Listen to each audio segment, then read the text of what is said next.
председавачки или заменик председател на оваа комисија за европски прашања. Жалам што председателот не продолжува со комисијата подадената пауза, бидејќи очекувавме од него одговор, особено за толкувањето на деловникот во делот каде што се дава процедурално да се пријави член, заменик член на оваа комисија или друг заинтересиран пратеник, бидејќи ова е општа пракса во собранието. Впрочем, наместо да се повикува председателот од членови од деловникот кои што се однесуваат за пленарна седница, тој истите членови ги применува и на оваа комисија, што е преседан, и всушност оваа пракса никогаш претходно не била воспоставена, за да појаснам за целата македонска јавност, процедуралното пријавување на членовите, замениците, членови на комисиите или на работните тела не е посебно уредено со деловникот, што значи ако не е уредено, ако не е забрането, не може да го забрани поедин председател и всушност се наметнува прашањето кој го крши деловникот.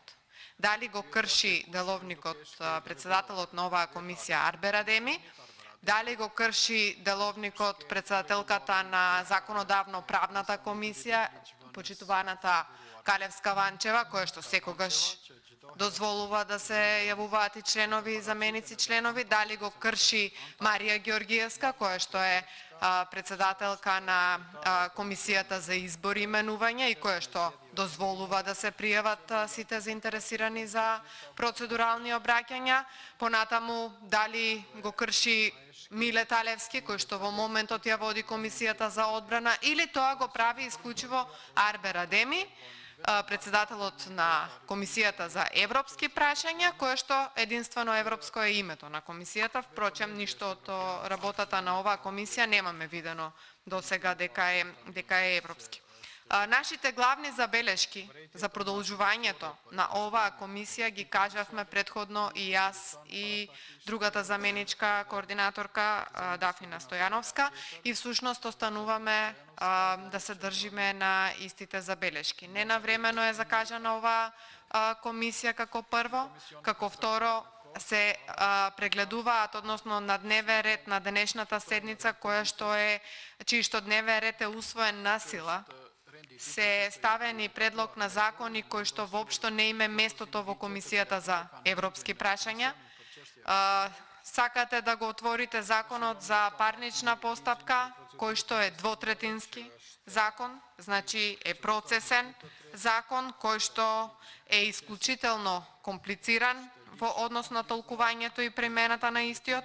За вакови законски решенија морам да потенцирам дека мора да има поголема расправа и дискусија, и тоа со стручни лица, односно со засегнати страни. Треба да бидат вклучени суди, адвокати, нотари, извршители и така натаму, но и дебатата помеѓу политичките партии со цел да се спречи еднострано предложување на ова законско решение мора да се одржи со одредена претходна усогласеност, значи со широка дебата, со прифаќање на одредени факти, аргументи кои што се вршат претходно, пред да пристигне во оваа процедура, бидејќи согласно повикувањето на председателот на членот 171 од овој деловник се применуваат одредбите кога се разбира имаме закон со европско знаменце, а таму е ограничена расправата. И без разлика дали е во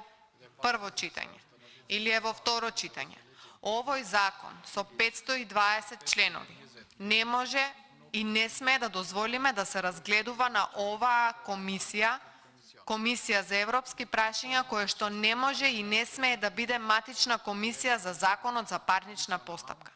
Јас не знам колку преседани се потребни во ова собрание да се случат за вие да конечно сватите дека вака не смее да продолжите да ги носите законите. Исто така, побаравме денес овде присутен со нас да биде министерот Тупанчевски. Тој треба да образложи на целата македонска јавност зошто со европското знаменце, каде што, внимавајте, на кое што европско знаменце може да се повикат само 13 членови од овој предлог на закон, нов предлог на закон, кој што пристига овде, не можете да ги скриете сите останати 520 членови. 520 членови, целосно нов закон сакате да донесете под закрила на европско знаменце и ускратување на постапката во ова собрание. И после цело време кажувате дека опозицијата не е конструктивна, не сака да соработува. Кој даде соработка, кој пружи рака да соработуваме и да донесеме еден ваков процесен закон? Зошто не се пристапи со претходно усогласување на начин на кој што гледаме дека се носат закони во ова собрание, по други области и сфери? Зошто упорно сакате да го донесете овој закон, законот за адвокатура, законот за суди и јавни обвинители да го разгледувате како заинтересирана страна, закон за кривична постапка, исто така, кривичниот закон, се извинувам, не за постапка, кривичниот закон, повторно со европското знаменце. Како прво, сметам дека треба да им овозможите на сите пратеници да се обратат процедурално, да ве опоменат дека повторно вршите прекршување на деловникот и на членовите од деловникот, да го повикате министерот Тупанчевски, да биде присутен овде додека дебатираме по оваа тема, како еден од условите со кој што можеме да продолжиме со дебата по оваа точка. Значи, точката која што вие отворивте, а тоа е точката за законот за парнична постапка.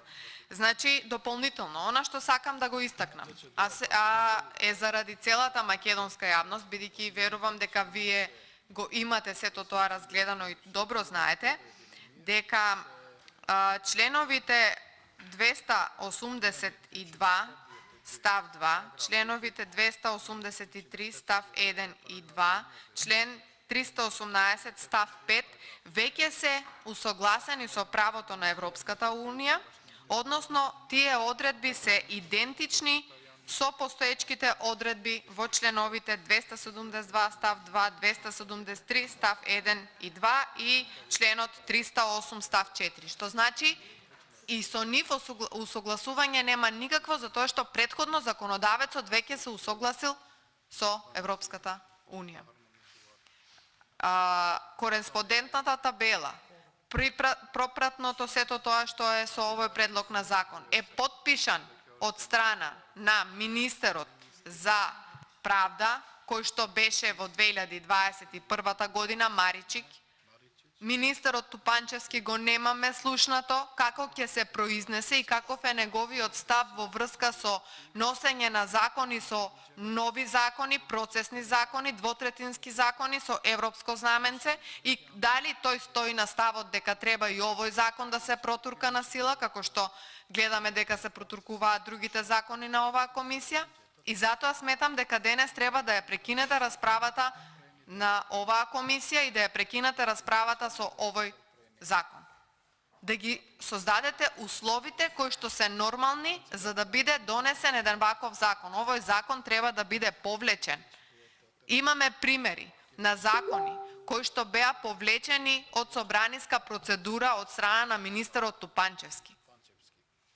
Тој увиде на грешките сторени од Министерството за правда претходно, увиде на грешките сторени при пишувањето на законите, други закони кои што претходно ги имавме на дневен ред и истите беа повлечени. И јас сметам дека ние како пратеници и како правник не сакам да се помирам со фактот дека овој закон ќе биде носен на еден ваков начин повторно низ една ваква процедура во собранието. Затоа сакам да видам каков став има министерот за правда. Да, рече претходно председателот на оваа комисија, во прво читање може да биде присутен и представник на министерството, но не. Јас сметам и пратениците од опозицијата сметаме дека за еден ваков закон нужно е потребен да биде присутен министерот за правда. И да видиме дали тој се согласува да биде туркан двотретински закон низ една ваква процедура. Па вие сте свесни дека овој закон, доколку не биде усогласен, не може да помине на понатамошна постапка. Односно, нема да помине. И сега мене не ми е јасно која е задната цел на ова упорно носење на овој закон. Мора да има некоја задна намера. Затоа што знаеме како функционираат работите во ова собрание. Или пак битен е некој од законите кои што се подолу на дневен ред и денес сакате само низ една фарса да поминете еден предлог на закон, да го изгласате, ако не денес за 2 дена, затоа што расправата по еден ваков закон е 3 дена, и да кажете дека еве ова собрание работи, а без притоа да прашаме колку нови закони се донесени од страна на Министерството за правда или сите други министерства во последните 6 месеци. И дали воопшто нешто се работи. Овој предлог на закон е донесен во собраниска процедура од јули 2021 година. Од тогаш до денес многу работи се имаат променето. А најбитно од се е што се има променето министерот. Министерот сега е професор на правниот факултет, кој што не верувам дека ќе замиже и ќе дозволи на ваква една избрзана постапка, на ваква една брза лента, се донесе еден ваков процесен закон. Односно, не може да се донесе до крај, меѓутоа да ја помине процедурата. Затоа, председателке или заменички председателке на оваа комисија, ве замолувам, барем вие држете се до деловникот, дозволете и на останатите пратеници да кажат тоа што има да го кажат во врска со процедуралните забелешки и во исто време прекинете работата на оваа комисија, затоа што не верувам дека и во вашето CV како правник, исто така како професор, треба да стои едно насила туркање на закон за парнична постапка, кој што е процесен закон, двотретински закон, закон за кој што е залепено европското знаменце само за да ја промине процедурата собраниска. Мислам дека во вашето CV, како заменик председател на оваа комисија, не сакате да стои еден ваков преседан. Затоа уште еднаш ќе ве повикам, ако сакаме да имаме мирна, нормална дебата, конструктивна дебата, дебата во која што ќе ги изложиме сите факти и аргументи, ќе изложиме онолку колку што ние имаме примено забелешки од страна на стручната фела, заради тоа што нема консултации широки, немате јавна дебата, а кога дојдовте на власт кажувавте дека за секоја една, за се едно нешто што ќе носите ново ќе има јавна дебата, јавните дебати не ги гледаме како пример во ова собрание.